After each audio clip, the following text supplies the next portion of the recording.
En la inauguración del stand del Ministerio de Ganadería, Agricultura y Pesca, en el marco de esta Expo Prado, el ministro Carlos María Uriarte estuvo presente y luego de esta inauguración destacó algunos de los avances en los cuales se están trabajando por estos días, marcando especialmente, por un lado, la polémica por el tema de la unidad agroalimentaria de Montevideo, incluida en el presupuesto nacional, y por otro lado lo que significa poder realizar esta exposición del Prado, que es prioridad para el Ministerio de Ganadería aportar para que desde la Asociación Rural del Uruguay todo salga en óptimas condiciones, no solo por el sector, sino por el país todo, dijo Uriarte. Sí, es el mensaje que se ha elegido y que realmente aplaudimos y agradecemos a quienes han hecho una gran labor este año en el stand del Ministerio.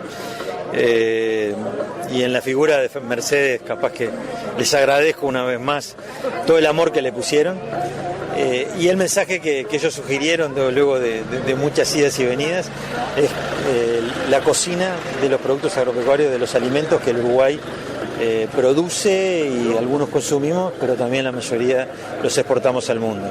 En el sentido de que el alimento es más que la necesidad es más lo que se precisa al cuerpo para cumplir sus necesidades fisiológicas, sino que cuando hablamos de alimento también hablamos de cultura, que cada uno de nosotros lleva de distintos orígenes en el mundo y que se transmiten a través del alimento. Hablamos del amor, de compartir algo que nosotros producimos que va a parar probablemente al seno de otra familia en alguna parte del mundo.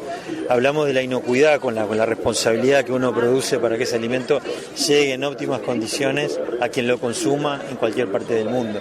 Y hablamos de la contribución que un alimento significa para la salud en muchísimos casos. Ese es el mensaje, que el alimento no solo es para cubrir nuestras necesidades, sino que en él van incluidos la esencia del Uruguay. 6 meses de gestión, ¿era más complicado de lo que esperaba? ¿Era menos complicado? ¿Había alguna expectativa que se fue o que está? Mirá, no, más complicado no.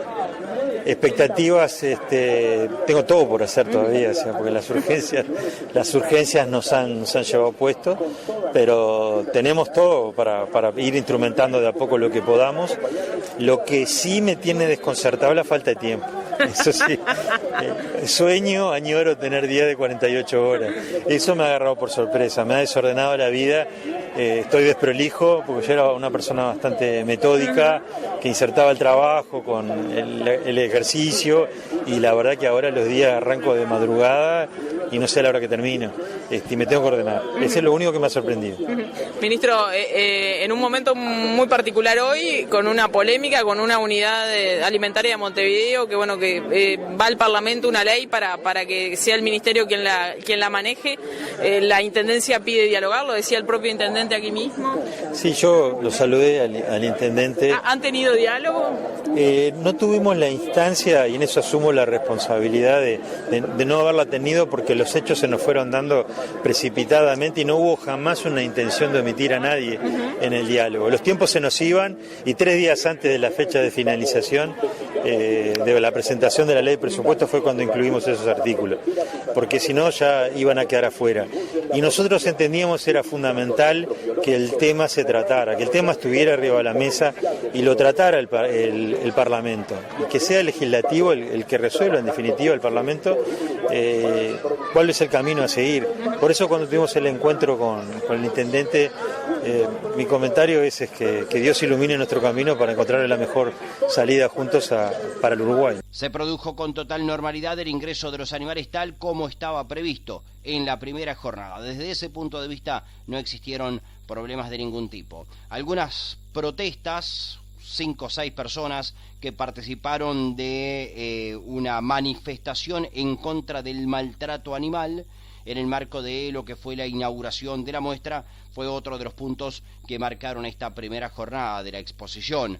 El año pasado se habían tomado precauciones por lo que habían sido antecedentes que se habían desarrollado de actos similares que se habían llevado adelante en Esteio, especialmente en Palermo, en la República Argentina, y el año pasado se habían tomado algunas precauciones en el marco de la exposición. Este año, teniendo en cuenta precisamente de que hay muchas precauciones por el COVID-19 y demás, se había por lo menos desatendido ese tema y en realidad cuando notaron la presencia de los activistas, el personal de seguridad y las personas que estaban allí presentes controlaron la situación de que no pasara a mayores lo que fue nada más que un acto de manifestación de su opinión con respecto a este tema. Amigos, mucha más informaciones tendremos mañana aquí en Horas del Campo. Con mucho gusto, un abrazo desde la capital del país.